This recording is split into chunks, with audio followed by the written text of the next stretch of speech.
Previously, I have shown how to make sprouts salad.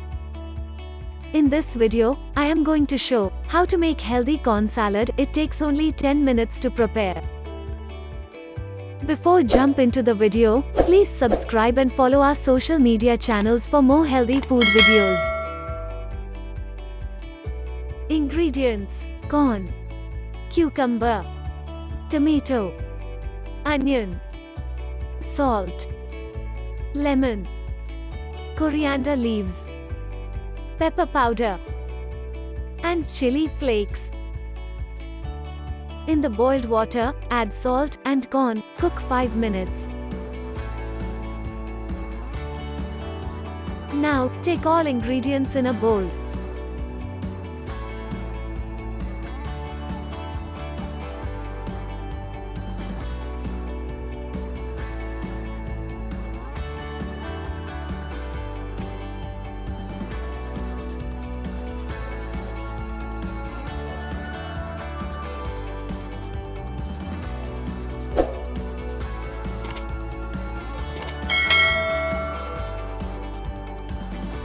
Mix well.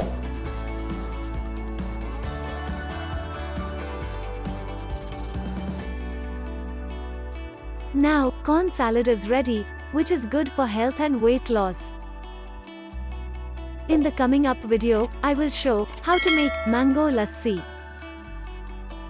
Thank you for watching and following.